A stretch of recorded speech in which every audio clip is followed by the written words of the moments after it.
As promised, this video is going to give you a sample feedback on a family history research paper draft. Vienna, your classmate, graciously agreed to allow us to do it with her paper, so I want to thank her again for that. One thing I asked her to do is copy and paste her paper into a Google Doc and share it with me so I could demonstrate more easily. So whatever word processing program you're working in, you need to make sure that you get the formatting correctly. This isn't it, and I have that on a separate link for you. But what I'm going to do right now is just select the entire text and go for double spacing. Your essays all need to be double spaced, but that's going to look even worse here, I think. But this will allow us to look more closely and see it more easily. All right, so she starts off, she's got a title, of course. Both sides of my mother's family came to America for presumably a better life. So I guess the first thing I'm going to say right here is not that. I'm going to highlight it and I'm going to suggest that Vienna just not drop it. Of course they came for a better life, right? They didn't come for a worse life, so you don't even have to say that word. First thing I want to say, though, about this first paragraph overall is that it's a pretty good start, but the first thing I want you to do is give your mother's name, or the family mother's name, since she's the first person you're speaking about. But you get her and she and her, and we don't know who that is. We assume it's your mother, but this is the first time you're writing about her, so give us her name. Here, this is more name stuff. So, first of all, great, should be hyphenated. If you did the Grammarly review, you probably got that caught, but give for his first name, too. Residing, I just highlighted because would you say that at your kitchen table? I think you might say something like, while living in Chicago. Your choice, though. There's a number of mechanical things, surface level things I'm not going to talk about here, but Grandma Rose, give her last name here. The first thing I want to do here is show you what needs to be in the parenthetical citation, because that comes up. I can't remember what your grandmother's last name is, but let's say that's it. That's the first thing. Let me scroll to the bottom here. That is the first thing that you see here. So I've rearranged it. Again, I'll talk more about that. There it is. So you alphabetize by the last name. So going back up here, I'm going to put Middleton down a little further. This is a very good paper, by the way. It's interesting once you get these pronouns kind of working better for you. Changing up mother, grandmother, great-grandmother, first names after you've given their full name the first time around. All right, so that's what you put in the parenthetical citation. That tells your reader to go to the works cited at the end and look for an entry that starts with the word Middleton. All right. These are a couple of incomplete sentences. I think I'm going to stop talking about that kind of thing because your Grammarly review should have caught that. Here I highlighted something that I think is wordy. Can you make it more direct? Like, who later lived to an old age and started their own families. Can you narrow down a year? How many children? Is this baking that you meant here? Spell check won't catch it because that's a correctly spelled word. Here, I suggested that you do a new paragraph here, so this is the way that looks. What I mean by say more, it's who said it, what was your mother's reaction? Is this your mother? Rose, and her whole response to the priest not coming to her mother's deathbed because she was a divorcee. So this is good, but can you say more about how Rose responded, how she felt, other than she didn't go to church anymore, I'm guessing? Be specific. This is still part of that paragraph. I'm highlighting mothers sometimes because this is apostrophe S. Here, she liked going to her Aunt Marcy's house because she, and then I crossed off some words here. Because she always had toys, candy, don't use etc. That's sort of a cop-out. Her cousin Jenny, and again, is this your mother? Use her name. You could say, my mother's here, and then use her name here. And such is another word filler. Don't need that kind of thing. Her grandparents. I think this is a new paragraph here. So we're going to do that. Her grandparents always stood out to her. How so? Was she closer to them than any other relatives? Did she spend a lot of time with them? She liked his voice as well as his stories. What kind of stories? Over here you say they're vague. Well, if she loved those stories, surely she remembers one or two. You don't have to tell those stories, or even one in here, but give us a better sense of what that's about. And then you give an example here, and maybe this is one your grandfather, your mother's grandfather told. And if that's the case, then I think this is something you can leave out. Family was traveling from Europe to Chicago. Oh, I think that this is just something that you can delete. About my great-grandmother, blah, blah, blah, family. Here, see you have the word family. That's a noun. Then you repeat the same thing right there. Substitute they, and then that becomes were. And then you have more sentence variety.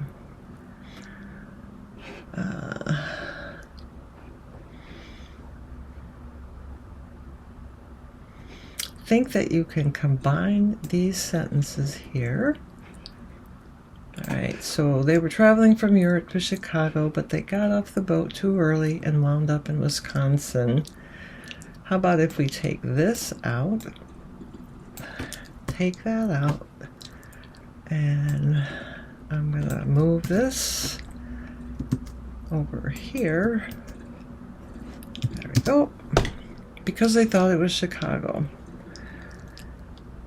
Then you still have a pretty long sentence here, so I'm going to put a period after Chicago. Then maybe you want to say Allison Bay turned out to be farmland, and they, or the Lowe's, is that the right thing? The Lowe's became farmers, and then so on.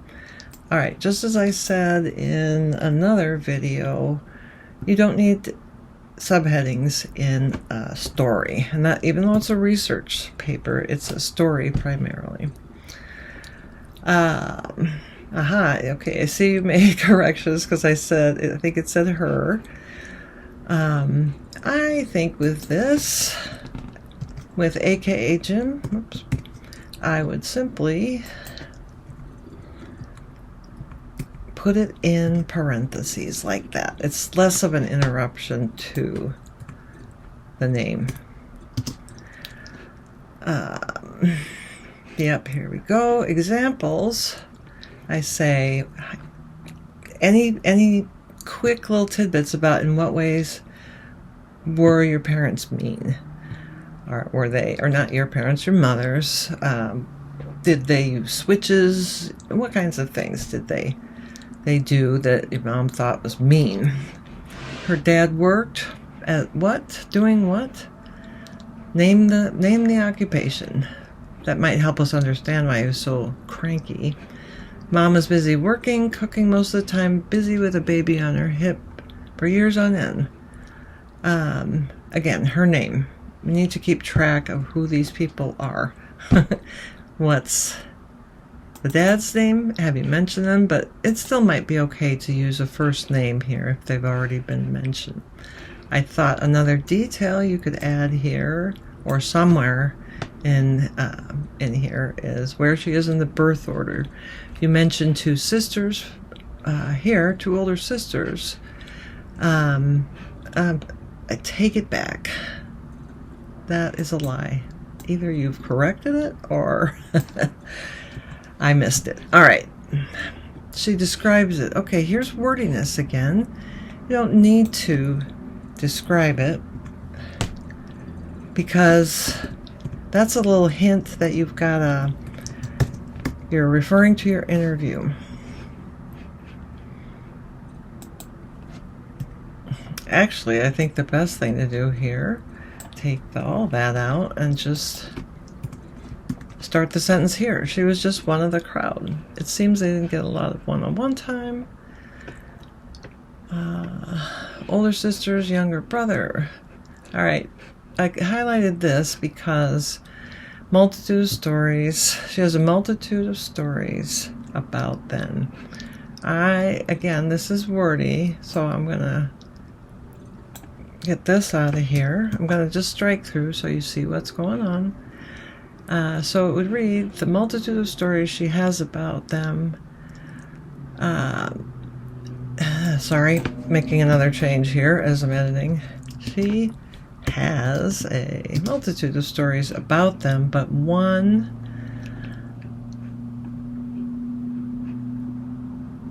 I think what we want here is happened. One, no, it's up there. One, H-A-P. When she was a toddler, then, period here, because the sentence is now going way too long. Capitalize she. And again, this is extra words. Just really give it direct. She hit her baby brother on the head with a hammer, toy hammer, which she could have never known being just a baby herself. That's even still wordy, so if you can make that more direct. She hit Chuck. You've already mentioned his name. So she hit Chuck, who was however old he was at the time. Period. And then, of course, she had no idea because she was just a baby herself. Again, ages, when you can provide them, and dates are really helpful. All right.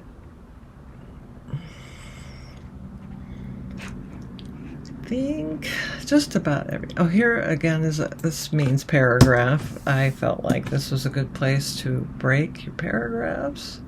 Again, it looks like a mess, but if you pull it together, it will be fine. Of course, of course is almost always followed by a comma. There were also other kids on the block. Even take out the word also.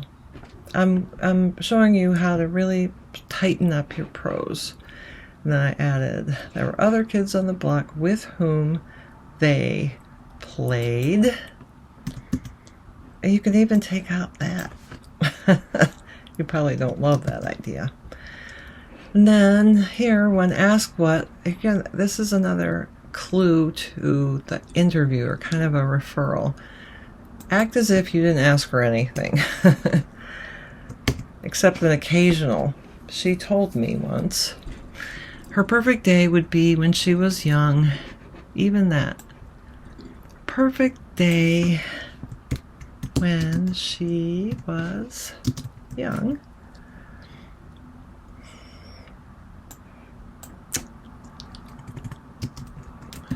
Be a, we'll fulfilling day of cartoons, morning. I had one other thought here that I didn't write a note about it, I guess. And that is, what hobbies, interests did she have? You get to it later, but maybe earlier. All right, if you can name some of her favorite shows, that's another way to make things specific. She thought her life would be, I'm going to say, not be the same.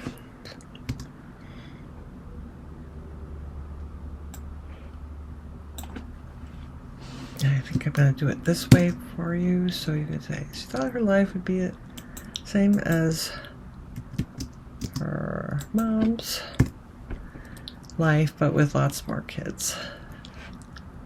All right, great. She thought her life would be just like her mom's life, but with more kids. So that cuts it down a little bit. And then what you're also doing then is transitioning. So you say, she also imagined herself having a career in the art field due to her talent for it. Nice transition. Although she went to art school for a bit. I wonder if you just shouldn't say Kendall School of Design here. And she leaned away from it as she couldn't afford it. Later on, when we get to your second mention of art school, I'll show you. But I think you need to say Kendall Art School for a bit. If you can be specific, 1 year, 1 semester, 2 years, whatever it is, again, as specific as you can be. Mary Kay, here is again what you need to put in the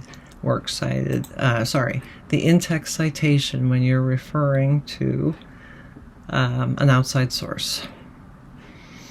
I think the mill job was, I guess in this case, okay is fine.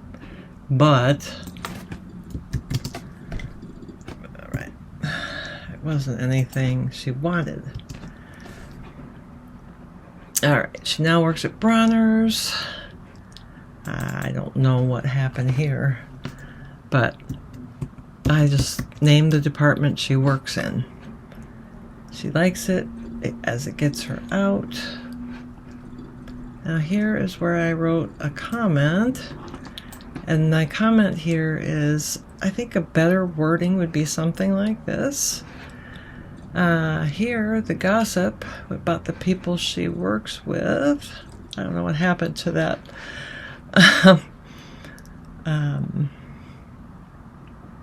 There we go. All right. All right. Vienna's already made some changes here.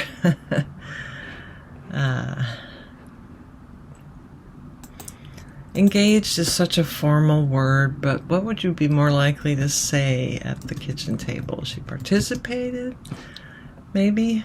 Something like that. I'll just highlight that for you real quick. Here's where you mention Kendall Art College again. You're saying the exact same thing here, so get rid of that and mention the name of the college up above. Okay, here's where it gets a little bit difficult. Today my mother has a differing opinion. I don't know who she's differing with, but I would say, I think just the easiest thing would be, you could use the example that I type here in the comment, or you could just say different.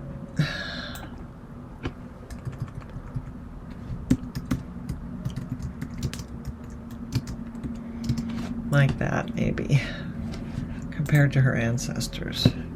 She doesn't share the values, so forth. I asked you to think about how might they have defined the American dream. You mentioned up above that they were coming for a better life. But what does that mean specifically? They wanted work, they wanted whatever you can find out. Here again, I have crossed through words that kind of refer obliquely back to your interview. That's not necessary. We know this is about her. The whole paragraph is about her, so that's all fine. So make it the American dream means the American dream. Yeah, this sentence also needs to be reworked a little bit, but keep it all. Except any place you can delete any unnecessary words. This is very powerful. This is very powerful, and this is what people are saying these days. And that's just heartbreaking. That's a side note. Alright. So on and so forth. Here's another. When I asked,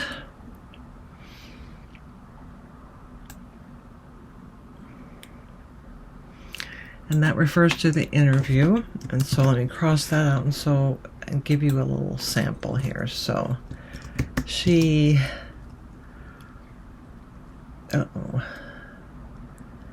does not believe the American dream came true for her. Okay, that's a much more direct statement, and it's easier to find. The simple no is the most important thing.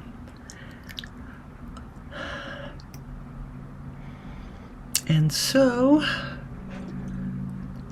it's a nice conclusion. Overall, I think this is a really nice portrait of your mother. I'd like to see you expand on some of the other people a little bit more. You've done a great job with, let's see, your mother's grandfather and grandmother.